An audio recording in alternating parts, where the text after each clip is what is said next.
They built an empire on royal status, but now the very foundation of that empire is being torn apart by one explosive question nobody can silence. What if the greatest threat to Prince Harry and Meghan Markle never came from the palace, the press, or the public, but from the truth itself? For years, they were untouchable. The rebellious royal couple, the glamorous escape story, the pair who crossed an ocean, rejected tradition, and promised to build something bigger, freer, more powerful than the monarchy they left behind. But now in 2026, the sparkle looks dimmer, the silence louder, the cracks impossible to ignore, because what once looked like freedom now looks dangerously close to collapse. Their latest wedding anniversary should have been another grand performance. Headlines, smiling tributes, strategic photos, a fresh round of look how happy we are. Instead, nothing. No warm palace message, no family congratulations, no polished Sussex statement, no glowing public celebration, just silence. Cold, strange, uncomfortable silence. And when two people who built careers on being seen suddenly vanish from view, people notice. For a couple once obsessed with controlling every frame, every headline, every narrative, this felt less like privacy and more like retreat. Prince Harry looked less like a prince celebrating love and more like a man cornered by consequences. Meghan Markle, usually precise and visible, stayed out of sight, and the public did something even worse than criticizing them. It moved on. But while the world looked away, whispers were growing louder behind closed doors. Palace insiders, royal commentators, and establishment figures were no longer asking if the Sussex brand was fading. They were asking what happens when the royal connection holding it together no longer protects them, because their titles, their status, their influence, their contracts, their global attention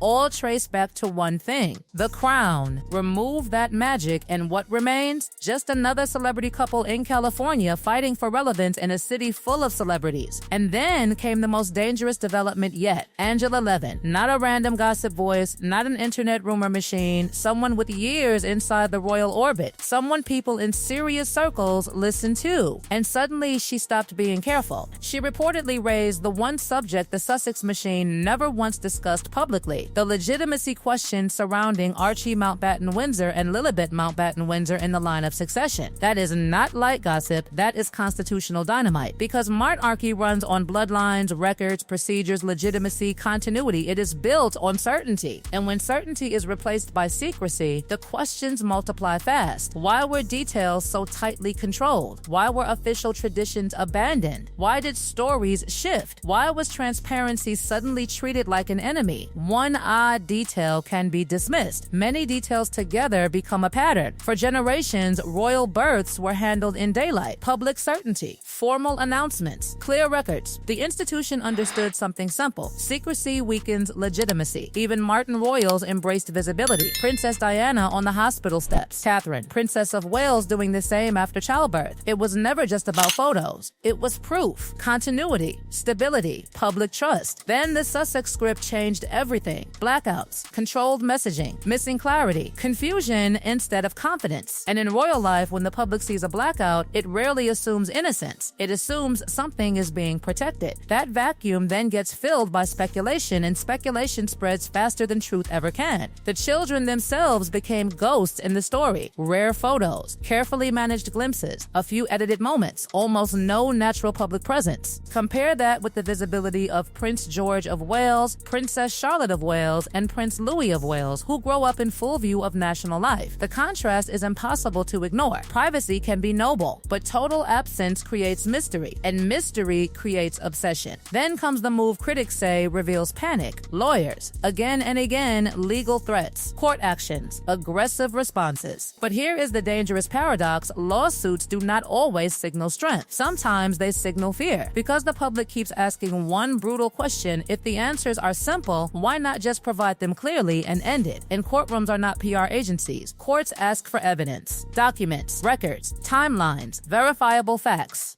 A judge does not care about branding, emotional speeches, streaming deals, or curated sympathy. If sensitive claims ever reached a serious courtroom, discovery could rip open everything private strategists spent years trying to contain. That possibility alone explains why some stories are fought in headlines rather than under oath. Meanwhile, another crisis grows quietly: money. The glamour deals that once looked unstoppable now feel thinner. Partnerships wobble. Projects stall. Public excitement fades. Their royal exit was sold as independence, but critics now say the uncomfortable truth is emerging. Their commercial power was always underwritten by royalty. Without the palace orbit, the numbers become harder, the spotlight harsher, the competition endless. And through all this chaos, the saddest reality remains the children. Archie Mountbatten-Windsor and Lilibet Mountbatten-Windsor did not choose any war. They did not choose media battles, palace feuds, lawsuits, branding strategies, or constitutional arguments. Yet they now sit at the center of one of the strangest royal controversies of modern times. And the most devastating question of all may come later, when they grow older and ask what was true, what was exaggerated, and what was hidden. Because children can inherit titles, wealth, and names, but they also inherit unfinished battles. There is one thing that could calm so much of this storm: clarity. Simple, direct, unquestionable clarity. Yet year after year, clarity never fully arrives. Only silence, anger, distractions, and new dramas. And in royal history, silence is rarely read as peace. It is read as pressure. The palace, meanwhile, does what old institutions do best. It waits. It watches. It lets time do the cutting. Because systems that survive centuries understand something celebrities often forget. Attention fades, trends die, outrage cools, but truth has patience. In 2020, they looked unstoppable. In 2026, they look surrounded. They ran from the crown, but they may still be trapped by everything they carried with them. And if the next chapter opens the way insiders fear, the scandal will not be that they left royalty behind. It will be that royalty was the only thing keeping the whole story standing. But if you think the damage ends with bad headlines, fading contracts, and unanswered questions, think again. Because the real danger facing Prince Harry and Meghan Markle is not public mockery. It is institutional patience turning into institutional action. And when ancient systems finally move, they do not move loudly. They move decisively. Inside palace circles, the mood is said to have shifted completely. For years, the strategy was restraint. Ignore the interviews. Endure the accusations. Let the tantrums burn themselves out. Let the public grow tired. And it worked. Slowly, almost invisibly, the Sussex shockwave began losing force. What once dominated headlines became predictable noise. What once felt dangerous started feeling repetitive. But now some believe the palace is no longer satisfied with simply surviving the storm. It is preparing to close the chapter entirely. That does not mean dramatic speeches or revenge statements. The monarchy rarely chooses chaos when silence can wound more deeply. Instead, the process appears colder. Invitations disappear. Milestones pass without acknowledgement. Names are mentioned less. Access narrows. Doors that once opened automatically begin staying shut. And for a couple whose entire market value depends on royal proximity, that kind of freezing out can be more devastating than open war. Because you can fight criticism. You cannot easily fight irrelevance. And then there is Prince Harry himself, once the carefree royal rebel, once the nation's